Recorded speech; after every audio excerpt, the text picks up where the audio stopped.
A few years ago, I entered the University of Lausanne to start my medical studies.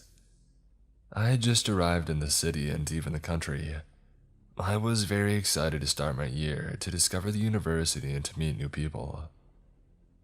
Everything was going great until the end of the third week. Friday night around 9 p.m., I leave the library, say goodbye to my friends, and start to go home. The pace of work was already very intense, though we had been working all day and I was in a rush to get home. It was my favorite part of the day because I could put on my music, take the subway and then the train, and it gives me a chance to rest and unwind. Anyway, that night it was cold, so there was no one left outside. It takes me about 7 minutes to walk from the library to the subway. I'm walking quietly with my music in my ears when all of a sudden, I get a shiver that runs through my body from head to toe.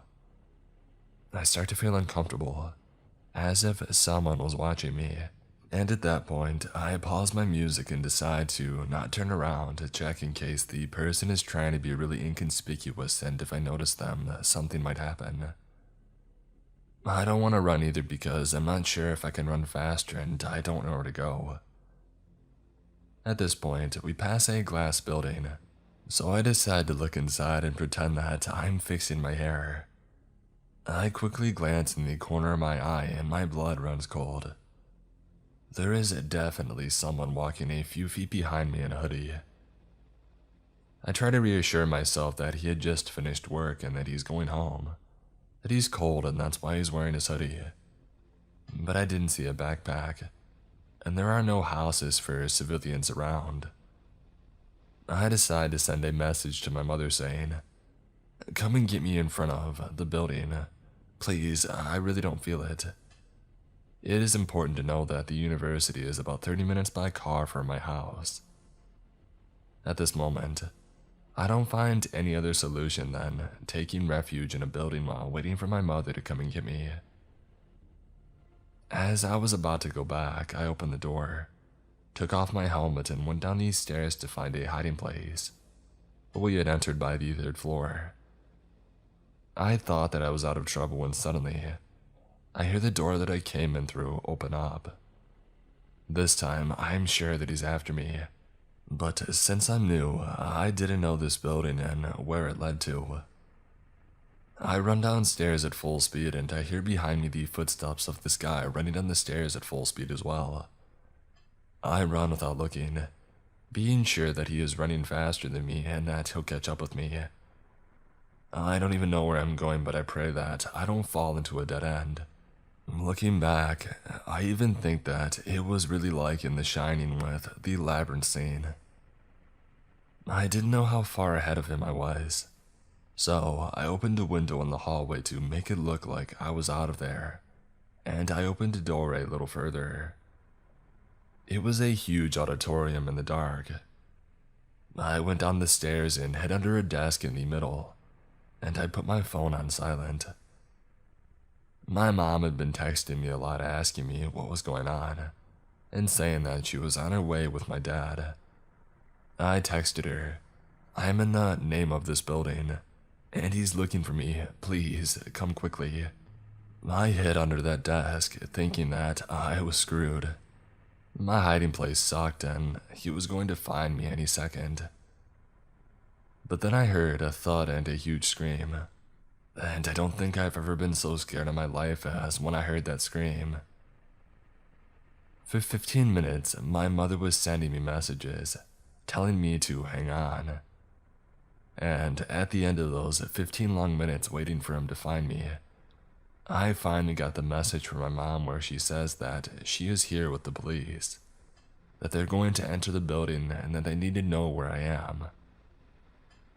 I just tell them that I'm on the second floor because I had no idea what room I was in or which way I was going.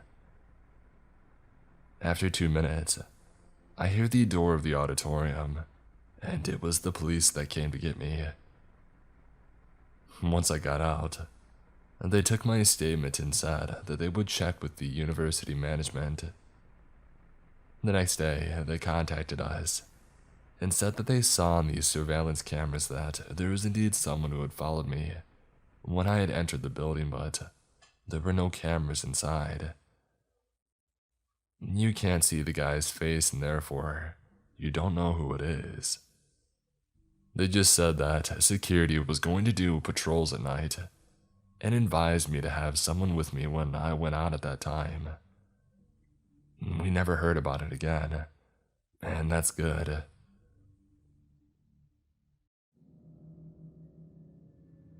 This story happened about 2 years ago when I was 19, and my foster sister Kira was 16. For the sake of the story, it's important to know that it was female presenting and hadn't come out as trans yet, nor was I presenting myself in an overtly masculine style at the time. It was the summer before I was going to college, and I mostly lived with my mom and Kira except for every other weekend, where I'd stay with my dad. Now, summers where I am can get really hot and humid, so we had a habit of waiting to walk the dogs until about 6 or 7 p.m., because that's when it would be cooler but still light outside. Now, this particular evening, Mom wasn't going to be home until late, though I don't remember the exact reason why. She is a woman that likes to stay busy and often participates in choirs, Bible studies, youth group events, classes, and more. So it wasn't uncommon for Kira and I to be left home alone until about 8 or 9 p.m. at night. So it was up to me and Kira to walk the dogs by ourselves, unless we wanted our younger dog, Samson, to throw tantrums due to pent-up energy.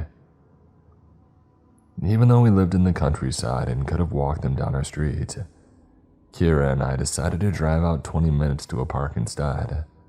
Why, I don't remember. It could have been anything from being bored walking our roads to not wanting to have to deal with blind curves and hills. Whatever the reason, at around 7:30 p.m., Kira and I had harnessed our 2 dogs, packed them up in the car, and drove to the park. Now let me quickly explain the layout of the park so that it's easier to understand why we got nervous halfway through our walk. This park isn't very big, but it's popular because of its loop. The entire park is surrounded by a mile-long looping road with its attractions, like playgrounds, ponds, and a small country hall, spaced about on the inner side of the loop. The outer side is just grass, trees, and one playground at its end. Thus, it's common and expected to pass people walking the loop at least 2 times if you're walking in opposite directions, but not if you're walking in the same direction, obviously. Many cars on this road can only drive in one direction because it's a one-way road. At first, everything about this walk seemed normal. I parked the car, we clipped our dogs to leashes, and we started on the loop. Every so often, we'd stop so I could take pictures of our good boys, particularly of Kira trying to wrangle Samson, who pulls like his life depends on it and weaves around cause he wants to smell everything. It was while I was taking one of these pictures that the first encounter had happened. A man who looked to be in his 40s had walked past us, walking the same direction that we were, up towards the playground on the outer side of the loop. We smiled at Kira and nodded, said hello or cute dogs or something like that, and kept walking. I honestly didn't think anything of it. We're at a park at a time of day where it's common to walk around due to the cooler temperature, and people where I am are generally friendly. Smiling and saying hi is pretty normal, no matter who says it. We smiled back, maybe said hi or thanks depending on what he said, and that was that. Or so we thought. The man passed us again only about 10 minutes later, and directly across from where we had seen him previously, just like he did before. He smiled and said, hi. This time Kira and I looked at each other once he was ahead of us and stared. Well, that was weird, that kind of expression. Just 10 minutes earlier, he had passed us walking up towards the playground, and subsequently broke off from the loop, and he had been walking in the same direction as us. This time, though, he had cut in front of us, and he did it in a way where we had to stop to avoid running into him. Heck, he nearly touched Kira with how close he was walking. That was already weird in and of itself. The other weird part of him cutting past us in the opposite direction. The only way he could have done that was if he had cut across the inside of the loop, since it would have been close to impossible to pass us at a certain point from the other direction if he had decided to walk the opposite way of the loop than us. It came off almost like he wanted to walk by us again. But just like before, Kira and I brushed this weirdness off. The guy could have been enjoying a rambling stroll and done his own thing for all we knew. And besides, we had 2 reasonably sized dogs with us. Who would mess with us? Not even 5 minutes later, this man passed us again. Once again, and cutting so close past us that he nearly brushed his shoulders with Kira. Again, he smiled and said hi before walking off. This was officially the moment that I decided we needed to leave. Sure, it's normal to pass a person at least 2 times walking this loop, if you're going in opposite directions, but doing so takes a while. You have to at least get to the parallel spot on the loop from where your paths first intersected to see each other again. Both the time between running into the guy and the location that we had passed each other didn't match up in a way that didn't look suspicious. Plus, I really wasn't a fan of how he cut across us.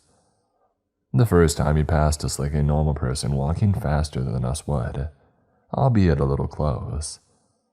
The second time he had cut in front of us from the opposite direction instead of walking around us, to the point that we had to stop to avoid running into him. This third time he walked up behind us, then he did this weird directionally slant walk across the street and go in the opposite direction, cutting us off again. So yeah, I told Kira to hustle so we could get to our car and get out instead of doing a second loop, so that's what we did. When we were almost to our car, we noticed a car creeping along behind us. We pulled to the side and stopped to let it pass, but for a second it stopped too. We figured that the car was getting ready to park, so we started walking again. The car started creeping along behind us soon after we did, so we stopped again and the car stopped with us. This was when Kira got nervous. We hadn't seen the middle-aged guy since the third cut off, so we figured that I had overthought the whole thing. But here we were, with this tinted windowed car acting weird as heck behind us. Was it the same guy but back in his car? A different guy? We couldn't tell. Before anything could happen though, another car idled up to the one next to us, and whoever it was sped up to the expected 5 miles per hour. We got to our car pretty fast after that and practically picked up the dogs to get them inside of it. We got in and got out of there. My mistake, however, was neglecting my rearview mirror and the well-advised rule not to drive straight home if you're worried a stranger's taking too much interest in you.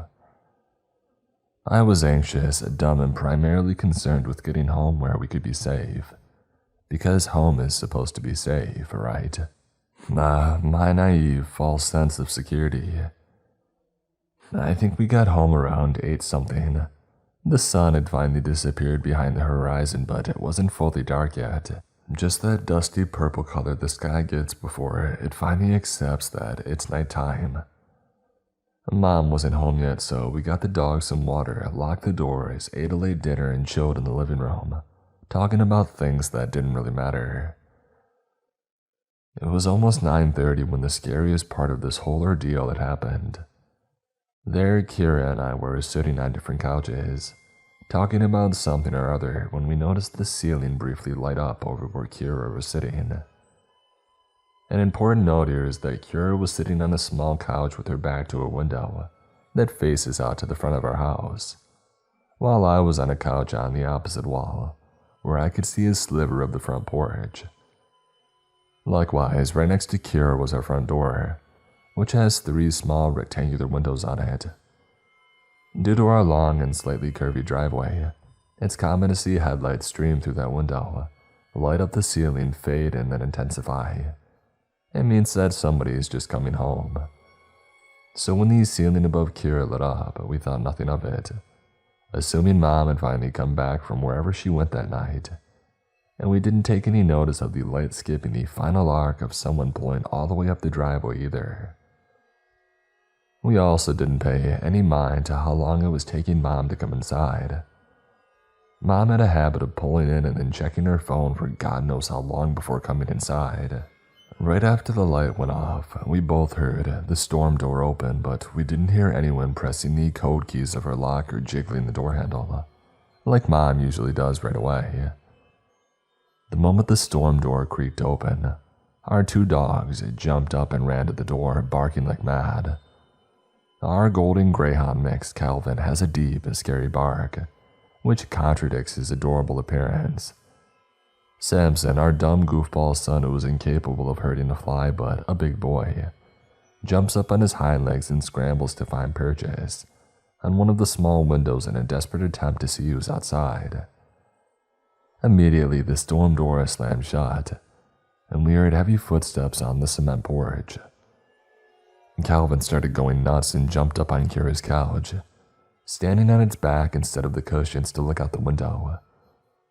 Samson ran out of the room and went out of the doggy door that leads to the back porch, which has a ramp going down into a fenced-off portion of our yard. I couldn't move. I had never understood really what it meant when people described their limbs turning to lead until that moment. It felt like I didn't have limbs, really. Like moving wasn't an option. If I moved, I might glimpse something or someone through the windows.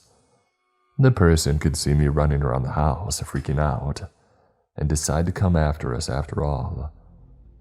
So I sat there, my mind steadily going blank as my heart sped up, and my limbs refused to move. In the game of fight, flight, or freeze, I'm the freezer. And Kira, on the other hand, is a fighter. She spins around and looks out the window but can't see anything because, besides the motion light on the porch, it's too dark. So naturally, she gets up and grabs a stray dog toy, which just so happens to be a tug-of-war rope with a ball on one end, and opens the door. I tell her very calmly to shut the door and stay inside, but she ignored me and stepped out onto the porch. She comes back inside after not saying anything, but to my utter disbelief, she disappears to the kitchen, comes back with a knife and goes outside again. This time she's gone for a handful of seconds before running back inside and slamming the door shut. Breathless, she tells me that she went on a bit into the yard and saw the outline of a man by the rundown dog kennel that we don't use anymore. When she saw him and froze, he moved. This time she listened to me when I told her to lock the door. I managed to call Mom despite my head being empty and my limbs being lead, and she convinced me to get up, make sure that all the doors were locked, including the basement, and making sure that the dogs were inside. I ended up making Kira go into the fenced-up section to drag Samson back inside, because I couldn't get my legs to move after thinking about doing it myself. Cowardly, I know. After Mom got home and looked around, finding nothing, we called the non-emergency number for the police, not wanting to bother them in case we were overreacting. 2 cops came by and walked around our yard and found nothing. We got the sense they didn't believe us, but instead saw us as 2 overexcited girls with exaggerated imaginations. But still, they humored us and told us, after we had told them about the park, that if we think that anyone might be following us or if someone's acting a little too creepy, not to drive straight home and to check if anyone's following us. And then they laughed. To this day, I'm pretty sure the only people who believe someone with malicious intent came to our home in hopes of finding 2 teenage girls is Kira and me. Though whether or not whoever it was the guy from the park, we're not sure. But it's too coincidental, isn't it? That the day that we have multiple encounters with this guy, who goes out of his way to get close to us and a car inch long behind us, we also have an almost intruder encounter. Plus, there were too many details that didn't add up to us having overly excited imaginations. We both saw headlights. The motion detector on the porch had turned on. The storm door had opened and stayed open, until Samson had jumped up to look out the door's window. It's a very noisy door and makes sounds when opening and closing. We had heard footsteps. Kira had saw someone, and the dogs don't run up to the door like that and bark their heads off if no one's there. I don't know if whoever was at our house was the same guy that ran into us at the park. If it was, I don't know if the reason he cut in front of us as close as he did was to test how our dogs would react to him, and then not caring at all the first time, wagging their tails convinced him that they weren't a threat. I don't know if he was in the car that inched behind us and stopped when we stopped. I don't know what would have happened if Calvin didn't have a scary manic bark, or if Samson wasn't tall enough to look out the high windows on the door. I don't know much of anything. What I do know is this: if you're out and about, minding your own business, and a stranger is taking a lot of notice of you, following you, frequently running into you, or whatever, trust your gut.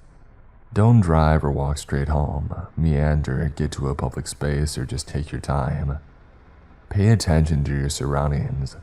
You never know who's watching you.